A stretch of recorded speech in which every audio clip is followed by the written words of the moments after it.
Welcome to the Journey Success Stories podcast. I'm Jennifer Sheffel, your host. And today I have with me Melissa Dyer. She is the CEO of Covenant Natural Healthcare. Welcome, Melissa. Hello, welcome. Thank you. I'm so excited for you guys to hear about her path and what got her to business ownership, and especially on the natural health care path, because we need to be thinking more and more about this as individuals. So, of course, today we'll be talking about her business, her journey to business ownership, some of the challenges along the way, but even more importantly, those best practices, and really get a sneak peek into her business and operations. So if this is your first time on the channel, of course, make sure you like and subscribe because we want you to get notifications whenever we have a great conversation just like this one that drops in the future. So Melissa, welcome again to the show, and thank you, of course, for being here today. I'd Thank love for you to tell us a little bit more about you, your background, and what was your path to get to where you guys are today? I think we could take up the entire time talking just on that, but thank you for having me. I'm really excited to do this because it has been such a journey, and I love what you're doing to help Thank people you. get ideas and just to hear things that they might be going through where they're thinking, am I the only one? I can say, no, you're not. So, yes, I'm Melissa Dyer. I am a registered nurse and I am the owner of Covenant Natural Healthcare. Also, stepping into a newer role within my business. So, I'll go into that a little bit too. But I actually started out as a nail technician right out of high school. I didn't want to go to college, it was just not something people in my family did. Mm. So, I graduated and made poor choices and decided to do nails because I heard there was a lot of money in it and you could just make your own schedule. But the reason I start with that is because I recognize from an early age the entrepreneur mindset that I had. So I never was on commission. I always was an independent contractor where I rented my own space and I did, I had to be responsible for my own taxes. And as an 18-year-old, I feel like I would see that today as being slightly rare. But it was just always something that I was like, I'm going to figure this out because I don't want to be controlled by somebody else's rules. So maybe slightly rebellious at 18, but also I just think it was this um, natural feeling of I want to be the leader. I used to think that was kind of, I just didn't want to follow, and I was always taught to be the leader, not the follower. But now I can see it and recognize that it was just, I think I was born to be a leader and have that Mhm. entrepreneur. Let's do this. So yeah, started as a nail technician. When I say made bad choices, it was more that I just got married very young and I was supporting both of us. And then I decided that I needed to be able to get insurance for us. And if we were going to have a Mm. family, I needed to look at things a little different. So I decided to go to nursing school. It did take me 8 years to get through it because I was working full time and again, supporting at that time just the two of us. But it took a long time to get through it. But I remember a client of mine as a nail tech, she said, well, I said, I'm going to be 27 by the time I graduate. And she's like, well, where are you going to be if you don't go and you're 27? Like, who cares?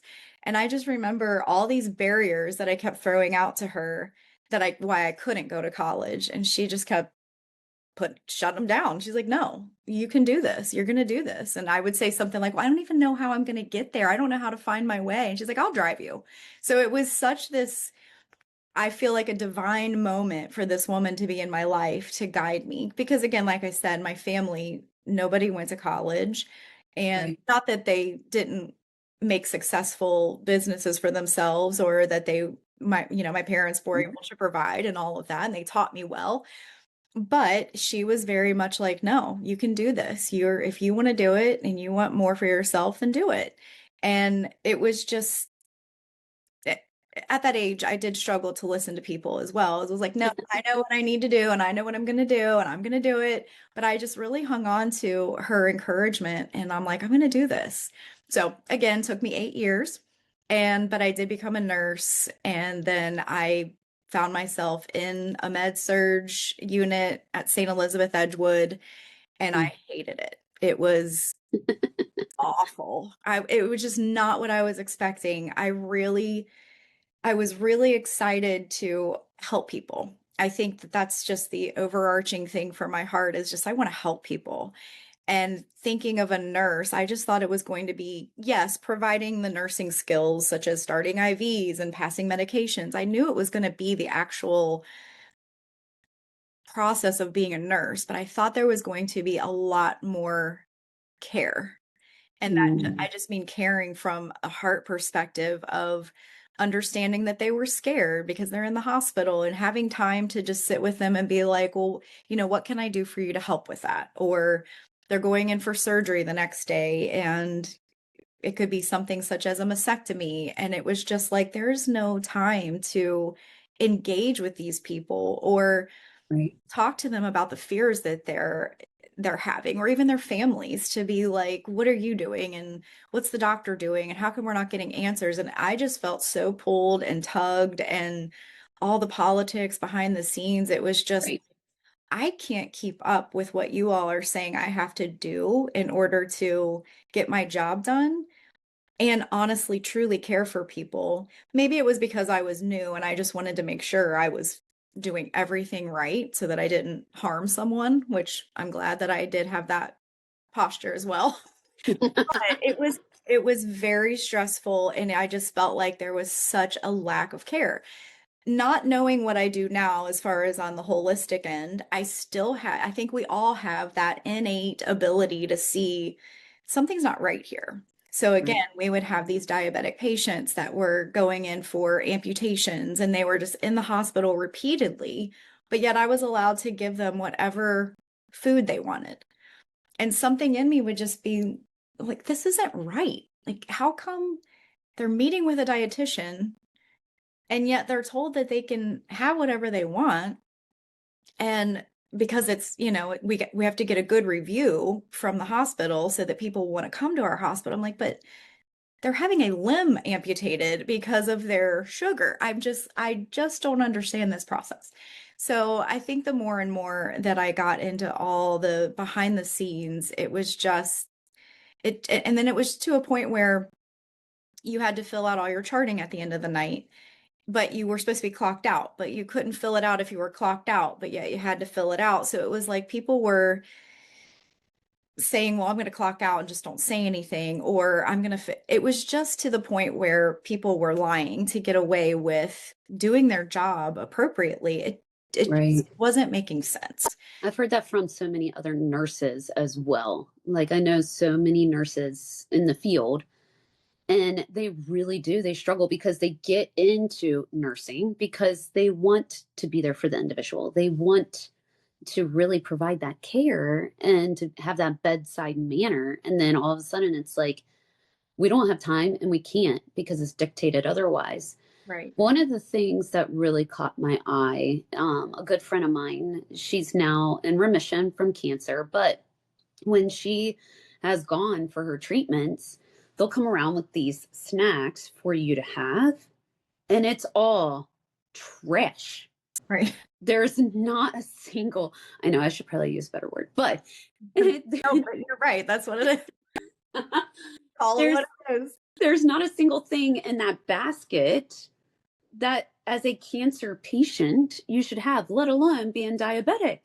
Right. It tears me apart Right. because everybody's so confused on what they should do or shouldn't do, and then they wonder why. So Yes. anyway, all right. Oh, that's so true. And I'm so grateful she's in remission. That's amazing. And Yeah. that's the thing that I love. And we can get more into this later when I talk about, my passion of where I am and how this business is and what we do. But the body is amazing and it is Yes. designed to heal itself, which is so beautiful. So for her to have overcome all the things that she probably went through to conquer this cancer, that just proves how amazing the body is. But how much better it would be, and how much better would people feel if the options that they were given were better as perfect as they True. could be. But Yeah. yeah, so it is very confusing on what is the right thing? How damaging is this to our bodies? It's just a fruit roll up, and it's like, well, you're eating literally a stick of chemicals. So Yeah. it's a big deal. That's very inundated with sugar. So Right. what was the breaking moment that, oh my gosh, I have to figure something else out because I just can't stand this anymore? Yeah, that there is definitely a moment, and that is I decided I love children. So I decided to get my foot in the door at Cincinnati Children's, and I did. The only unit that was hiring at the time was the autistic unit in the psych unit or in the psych Oh, wow. hospital. But Yeah. the kids I was working with were what they call dual diagnosed. So they were autistic with bipolar, autistic, schizophrenic. They just had multiple things going on. So, but I was thrilled to get my foot in the door, and I was there for a couple of years, and it was literally just passing meds to sedate these children. So they were in the hospital to be rehabilitated so that they could go back home and not be a danger to themselves or their families. Yeah. But it was just give them medications that ramp up their appetite, tell them no that they can't have more food, and then they go into a rage and they damage the unit, they damage other people's physical bodies. It was intense. We had to wear Kevlar, so I had to be completely guarded up with Kevlar for any bites or I mean, we had a nurse that had her retina detached. We had a guy that Oh, a kid kicked him so hard he broke his leg. I mean, these kids were intense. And again, I thought I would be able to go in there and just love on these kids. Yeah. Did I know I was going to have to give them medications that they're on for their different diagnoses? Yes. But I really thought like this is going to be my opportunity to really just love on God's people and let my yes. heart pour out. Right. So it was one day we had a little girl on our unit that was not autistic, but there wasn't room for her on the unit. She was 3 or 4, and she looked in her pill cup when I was handing out meds, and she looked up at me and she said, "Hey, why do I have more pills today than I did yesterday?" And it just broke my heart. And I knew exactly why she had more pills today than she did yesterday. It's because she didn't sleep well. And the answer was, well, then let's just up her medications to help her sleep. And Mm. I'm thinking she's on a unit with a bunch of other screaming kids and she doesn't have her parents with her and there's no structure in there or there's too much structure. Like, no, you can't have who knows what's going on in this little girl's mind. But I'm like, so now she's going to go home with another medication because she didn't sleep in the hospital. Like, that's just a known fact for anybody that goes into a hospital. So I was just like, I can't do this anymore. I am literally going against my ethics. I feel like I'm compromising my morals. Like, this is just Mm. insanity. So I went home. I was living with my best friend at the time, and she said, well, just say what you want, call it out. What do you want? And I just started listing off. I'm like, I want a raise. I don't want to drive to Ohio anymore. I want to work 5 minutes from home. I want to have my own practice.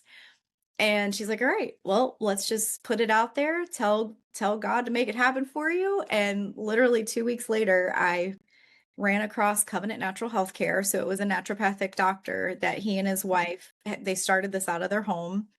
And I found it online and I called to see where could somebody guide me to go to school because I need to do something else. I was contemplating going back to doing nails because I did make more money than I did as a nurse.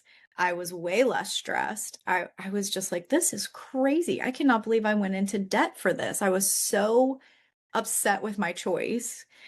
And so the lady on the phone, she said, can I put you on hold for a brief moment? It was a lot longer than a brief moment. So I was thinking they forgot about me, and which is fine, but I'm like, I'm gonna hang up here soon. And right when I felt like I needed to hang up, because they were probably swamped, she came back on the phone and she said, well, the doctor can't talk to you right now, but can you come in tomorrow for an interview? And I was like, I was just looking to see where to go to school.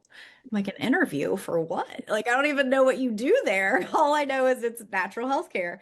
And she said, well, come in tomorrow. We'll just kind of get to know one another. You can shadow the doctor next week if you're interested. We'll go from there. Long story short, I walked in. It was just this moment that we still speak of today where we just knew. And I shadowed him that following Monday, and I was floored at what he was doing. And I was just like, this is bizarre. Never seen anything like this. And I can get more into that when I talk about Covenant Natural Healthcare and what we do here. But I was just so blown away. But the thing that I took away after just a couple hours of shadowing him is that people were finishing their appointment and then telling me I was getting ready to have my gallbladder removed, and he helped me. I had my thyroid or I've been on thyroid medication for 15 years and he's helped me get off of it. And my energy was and it was just story after story after story. But I tell people it was more than the stories, it was smile after smile after smile. People were walking out, and I just got this feeling like this is what I thought I was going to be doing as a nurse. I thought I was going to be helping people. And so that's where I took a leap of faith. And there were little things in there that were, uh-oh, I'm not going to be able to do that. And then, for example, he was like, all right, we're going to pay you $10 an hour to be my assistant. And I was like, $10 an hour? Like, who survives on $10 an hour anymore? So I told him, I said, I really want to do this, but I can't do $10 an hour. And he said, well, how much are you making as a nurse? I told him, and he said, consider it done. We'd really love to have you. So he increased my pay per hour by a lot. And I was just like, okay, I feel like this is definitely where God's nudging me. So to finish this long story up a little quicker, he put me through school. He paid for me to go through the schooling that we do. Wow. Muscle. So you got more per hour plus he paid for your schooling. Yes. Okay, sorry. I was like, wait. And that story is even miraculous as well. So he offered to pay. He said, "Can you pay for it yourself, or would you like for me to front the money and then we can add it into the contract for the sale of the business?" Because as I started as his assistant, he tells me, "I'd actually really love to move somewhere warm. I do not like the Kentucky winters. Would you be willing to become a practitioner and take over the business?" So here literally was 5 minutes away from home. I got a pay increase. I was going to get this clinic all to myself. And I was like, yes. So he offered to pay for it or add it into the sale of the business. And I was like, well, I don't have any money. I'm still paying student loans and a car payment. And I just got started a couple years ago. So he paid for it. So then fast forward to selling me the business. I think I made 2 monthly payments on the sale of the business. And at the time we Skyped, and this was 15 years ago. And we were on our call, and he said, you're like a daughter to me, and I just don't feel right about taking your money. So just consider the business a gift. And so he wiped the debt totally clean. So that's where I'm just like, I have this passion to take people that want to become practitioners here, that want to work here. And if there's schooling involved, I want to pay that forward to them too and offer them the same thing that he offered to me. Because I'm like, what a blessing. So it's just been a miraculous ride and I love it. That is phenomenal. Okay, I can't lie. I did get goosebumps on that. Like, that's crazy. That is so Yeah. phenomenal. What a blessing. I know, and they're like parents to me. And they don't have children, and he said the only thing I ask is if I pass before my wife, will you just make sure she's taken care of? And I'm like, absolutely. So it just a beautiful story to me. I feel like you can't deny that that's definitely where I was supposed to be. Right place, right time. Yeah. That is phenomenal. So you guys still talk. Yes. Excellent. So you mentioned 15 years ago. So you've been in business now for 15 years. Yes. And you have how many employees? 16. And when you first started, you were like numero uno outside of the two of them, right? Well, yes. So when I took over, they left within 6 months. So it was just me. Wow. Yes. And then I did have a front desk, like a receptionist that was also an office manager. She took care of all the ordering, things like that. Yeah. So it was two of us. Wow. So you've grown from the two of you to now, well, 17, including you. Correct. Tell me more about that path over the years and like the blessings, but also some of those challenges that you've encountered. Oh my goodness. Yes. So the challenges for sure are I have learned a lot about myself, but I used to be, I'm working my way out of it, a people pleaser. So that has for me been the biggest challenge is wanting everybody to be happy with every aspect of how I run my business and how their day goes and what their day. That has been exhausting to the point of, all right, I need to figure out let's dive into some books. Let's get some podcasts going. Let's figure out how to really harness this. There's nothing wrong with wanting people to be happy, but to know that I was putting it all on my shoulders to provide their, I mean, it was it was a bit much. So, and I mean a bit much that I was trying so hard. So I'm like, no, that's been my biggest challenge. So that, but yes, starting at that one employee, um, that was an interesting go as well. It was a family member. So that took some time to see that it wasn't going to be the best scenario long term. But yeah, so I had a patient that came in and she said, I want to meet you for coffee, which is interesting because I don't do stuff like that. And she showed up with her resume and she's like, I don't know how, but I want to work for you. So again, fast forward, I'm like, I can't pay you. I don't know what I can have you do. I don't even know, like, you just want to greet people at the door. Like, I don't know what to tell you. And she is now my practice manager, and she's also a practitioner as well. So she sees patients and she runs the entire clinic. She does a fantastic job. So she was the start, the catalyst of hearing my dreams and wanting to implement them. So I'm the dreamer, and she is like the other half of my brain that's like, okay, well, I know who to call. I know what we need to do. All right. She's got her notepad, and then she goes off and tackles it. So she was a huge asset to get the business to where it is today. And yeah, I've just been blessed with everybody that starts here has been a patient, because I really feel like it's important for employees that come in to know exactly what the people in the community are going to be experiencing. So it is a requirement that they start as a patient. So they've just one after the other. Can I work here? Can I work here? So it's been pretty cool.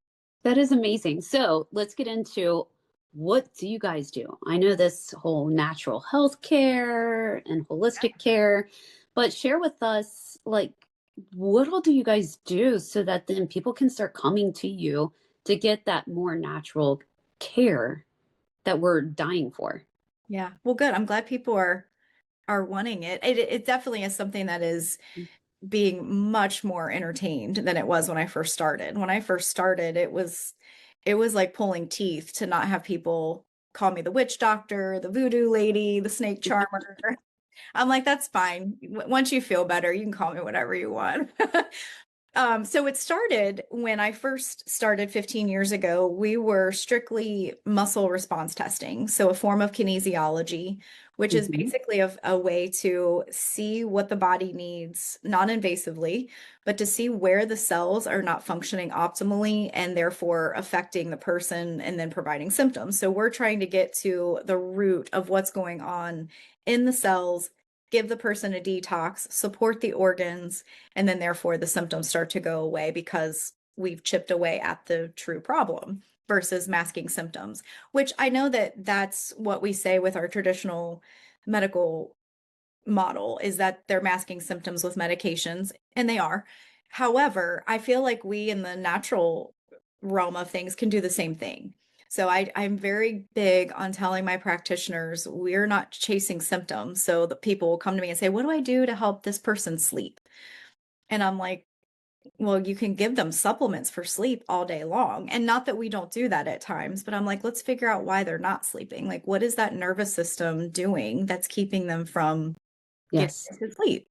So, yeah, so we like to get to the root. I'm very big on long-term success versus these quick fix short-term success, because again, it's going to come back. So, we started mainly as the muscle testing, but my dream, and it's still continuing, is just to keep offering more and more non-invasive services to help people just continue the healing process. And there's so many things out there that is capable of helping to do that. So we're big on education. So just last year, I revamped the entire, I call it a program, but it's a never ending thing. But I revamped everything so that we could give people education and a little bit of a slower pace, so that they're not overwhelmed the first two visits they're here. And it's like, I got to change this and this and this. And because we want it to be Yes. manageable. Yes. You got So, to ease into it because absolutely. habits aren't going to be formed overnight. Right. It takes 30 to 60 days in order to change a habit. Right. So figuring out what's that root cause is essential. Right. So what have been some of those modifications? Because it sounds like you actually kind of changed your business model a little bit. Right. I did. So the school that I went to, they, in a great way, they have a great program to where they help you. Here are the handouts you're going to give your patients. Here's when you give them to your patients. Here's how you're going to help them with their nutrition. And it was great. It was a very good foundation for me.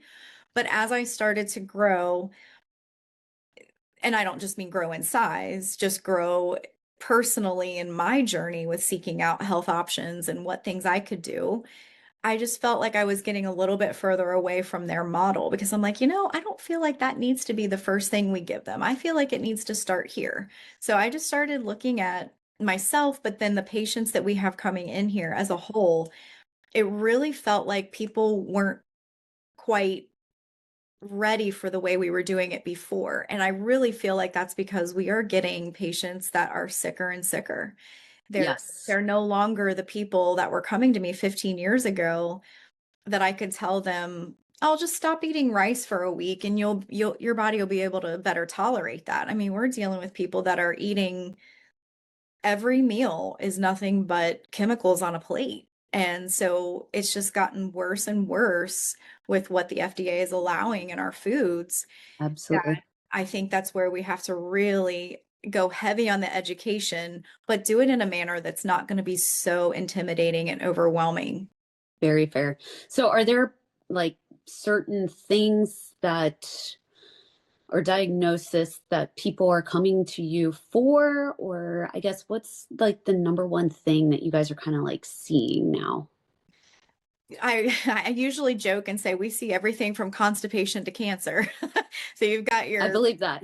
got your what I consider very important but bare minimum constipation because that's a really easy fix, all the way up to people that are dealing with cancer. And but I would say the most thing that we see quite a bit of is a lot of hormonal issues, anxiety, things that are Mm, wrapped around that, low testosterone for men and women, but definitely a lot of hormones. And again, it goes back to the food and the things that are in our environment that are making the hormones so imbalanced that it's creating all these symptoms. So that's where we just want to again tackle things in an educational way so that yes, people can do it out in their own world instead of needing to come to us forever and ever and ever. It's like let's give them the education that they can go make these changes at home.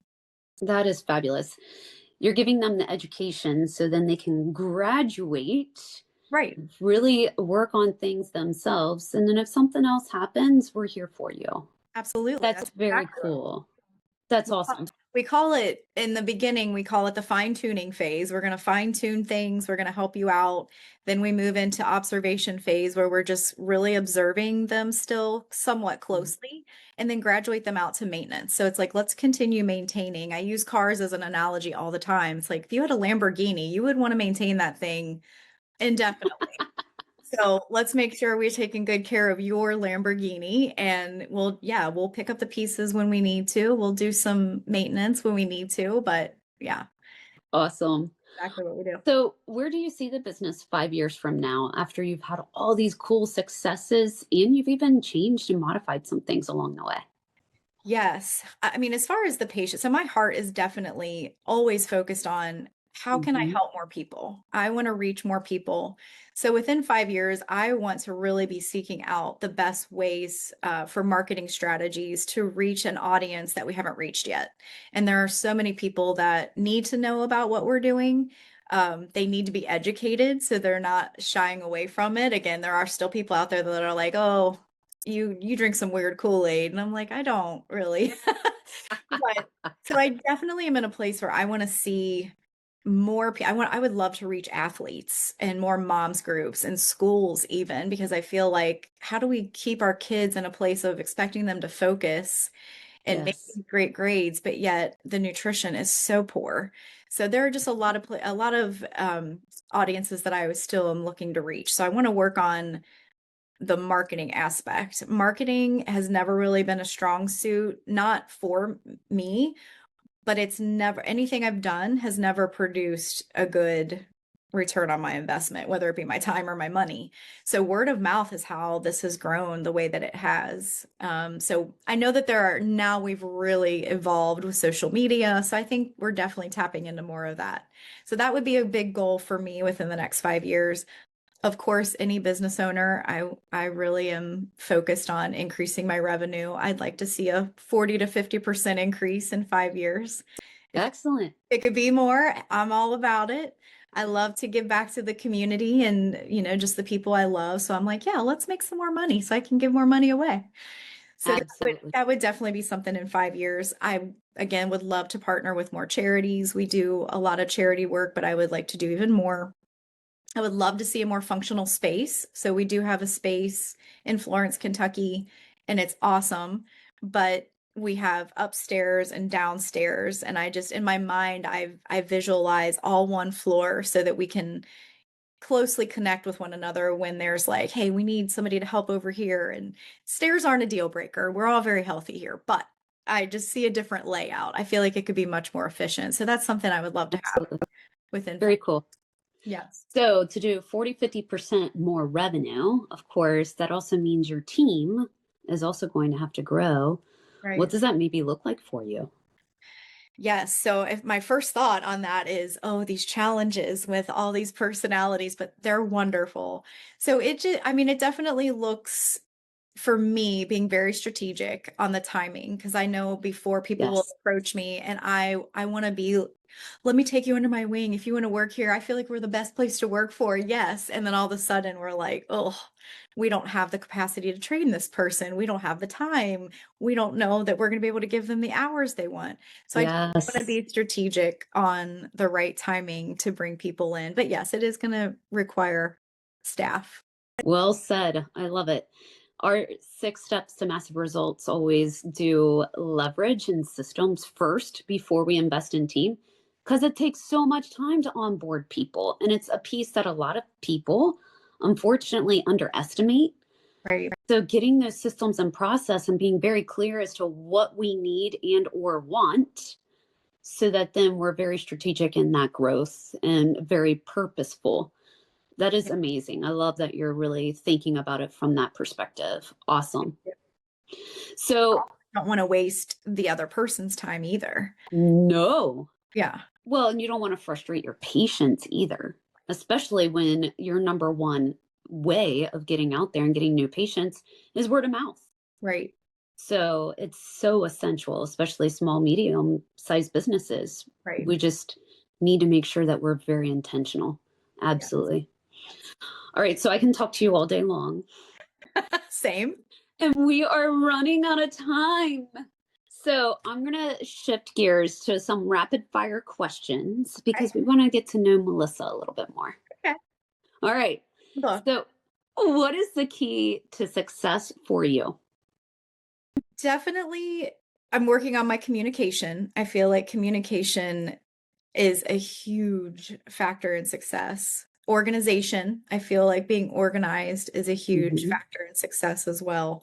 But also, I think the biggest thing for me is knowing myself and knowing how I like to function and not being apologetic for it. Like I am a Mhm. wanderer. I love to dream and I used to see that as a negative because I couldn't implement all the details and the steps to get there. So it's like, well, maybe stop dreaming as much. But I'm like, no, that's who I am. That's how I've been designed to thrive. So I'm not going to apologize for that. And I just put the right Mhm. people in place to help me implement and execute it. And that's been a huge win for me in success is just owning who I am and what I am and being like, all right, let's do this. Love that.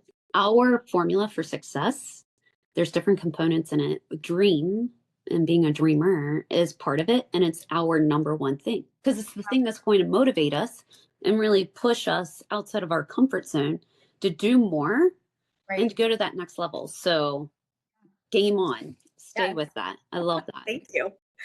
So, what is your one piece of advice that you would give to other business owners? There are so many.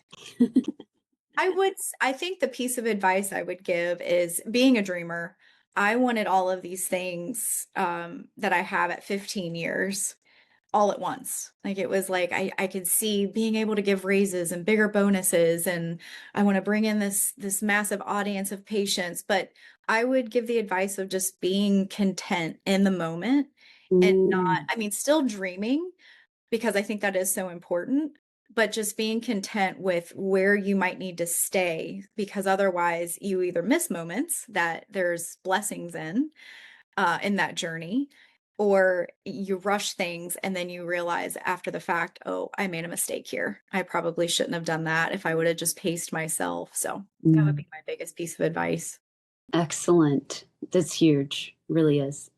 So, what is a book or podcast that you're reading or listening to right now? Oh, right now, this is part of what I was talking about with me being a dreamer, or what this book calls a wanderer. I'm reading, or I just read and I'm rereading The Six Working Genius Mm, by Patrick. I always pronounce his name wrong. Lencioni. I yeah. can't. Yeah. So that has been an awesome book for me and my management team. So we all took the assessment to see where our strengths, where our um what's the second? So there's your Strength, weakness, opportunity, and threat, like a SWOT analysis. yeah, somewhat like that. So you've got your frustration, like what things frustrate you. So like one of my team, like being this person that is constantly encouraging and being like, "Oh, you can do it." That frustrates her. She can do it, but when it's constant, it wears her out. For me, that's one of my strengths. So I am like, "Yes, you've got this. You can do this. I have confidence in you." So she's like, "Let me pass those things off to you." But that's what that book kind of helps you to see how you function, what things really give you joy and energy, and what things really zap your battery. So that has been so helpful. And there's podcasts that go along with it that Yeah, are so beneficial. that's huge. Knowing what motivates you and your team is absolutely essential. And yes, we also do assessments to figure that out for everyone too, because knowing the do's and don'ts, even of how to work together, Right. that's how you're going to strengthen and go to that next level. Right. All right, so here's a fun little question. You ready? Okay. All right, if you had a little bit of magic dust that you could sprinkle on a part of the business, what would it be and why? Honestly, I have to say, this might sound selfish, but I would say on myself, and this goes back to the question of, or the answer of be patient, be content, because I always strive to be the best leader that I can be. So if I had some magic dust that I could sprinkle on myself and then tomorrow be this perfect leader that everybody is just like, oh my gosh, which they do love working under my leadership, but I'm just constantly looking to how can I better myself. So I think so hopefully it doesn't come off self-serving, Mm-mm. but it's like I think when there are things that I'm like, oh, I should have done that differently. I should have said that differently. I should have thought about that beforehand. That's just going to be how it is. It's never going to be perfect, but Right. that's what I would love to just wake up and be. I never make a mistake for anybody ever again. And I think that ties with the people pleasing, and I know that's unrealistic, but you did say magic dust, so I'm like, if there is that thing, I just want to be a really great leader. So it's funny because one, the thing that you said earlier that kind of held you back a little bit was yourself. Mm, So actually, you're coming full circle, and I don't know if you necessarily realize that. I The didn't. the other thing is too, a lot of times our biggest lessons are in the things that we don't get right, Right. unfortunately. So, but I get it. All right, before we get into the final question of the day, share with everyone how they can get in contact with you, how they can find you, and really get with you as far as better care on a natural, holistic wavelength. Absolutely. Our website is going to be the easiest way for everybody to see all the different services we offer. So we do help people all over the country with our telehealth program for people to detox safely and effectively. We offer emotional support. We have counseling, emotion code sessions. We have a Flowpresso machine that you'll see on the website that helps flush out your lymphatic system. And then, of course, the muscle testing. So we do have a lot of different offerings. So you go to our website, which is covenantnaturalhealthcare.com. We are on social media, Facebook and Instagram, and that's Covenant Natural Healthcare. Yes. And then, of course, they can always call the office, which the phone number is on the website, and the email's on the website as well. So I love to send people to our website because it displays our entire staff and our hearts for helping people. Excellent. Love that. All right, so our final question of the day, wah, wah, wah, is what is most inspiring to you today? the amount of people that are out there that are unaware that we're here to help them and that it is possible to regain their health in a very simple way that will change their life. That's inspiring to me to know that there are people out there. I just want to gather them up and be like, please let me help you. So that's my inspiration on a daily basis, is to know that we still have people to reach. Yes, absolutely. And very well said. Um, there's so many that really need you guys. So thank you for doing what you do and for sharing with us today. This was a fabulous conversation, and Yeah. I enjoyed hearing your story. So thank you so much for sharing. Thank you. No. Of course, I just encourage all of you who are watching, definitely save the show, come back to the show, because there were some really great tidbits that Melissa had that you're going to want to replay and go to her website, because our nutrition today is not what it was 15, 20 years ago.